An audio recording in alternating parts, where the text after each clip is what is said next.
I'm Payton Taylor, and today I'll be talking about my mother's patience. Some say patience is the key to happiness, and that sure explains everything about my mother. My speech will be about my mom and her unbelievable amount of patience that she has with anything and everything in her life. My mother is one of my best friends, and I don't know what I'd do without her amazing character in my life. First, I'll tell you a little bit about my mom and some of her accomplishments, and then I'll talk about her amazing character. And finally, I'll give you an example of how patient she is. My mother has accomplished many things in her life, and being the loving, patient mother that she is definitely one of them. She got married at the young age of 20 and moved to Korea. She was going to college all while having a full-time job and being completely independent from her parents. She later went on to get her master's while raising my older brother and I. She is now an elementary principal and is doing amazing things with her school. Raising me and my brother probably wasn't the easiest thing for anyone to do, but my mother definitely excelled at it.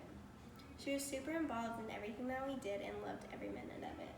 She never yelled at us or spanked us or raised her voice at us, and it definitely showed her patience with us, even if we were on our worst behavior. She couldn't ever bring herself to physically punish us. Now, she is extremely patient with me and my brother and my constant mood swings.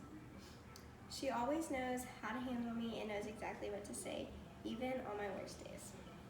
Now for an example of her patience. So I told you that she was an elementary principal, and one day she was sitting with a troubled kid and she had him in her lap. All of a sudden he looks up at her and says, "Miss Taylor, I just pee-peed on you." And my mother just looked right back at him and said, "It's okay, buddy, we'll get you cleaned up," and hugged him a little tighter. If that doesn't show patience, then I don't know what does. My mother's patience still surprises me to this very day. First, I told you about my mother and her accomplishments, and then I touched a little on her character.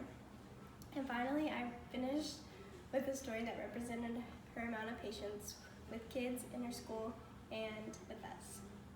Please join me in recognizing Sherry Taylor as I bestow upon her the Most Patient Person Alive award.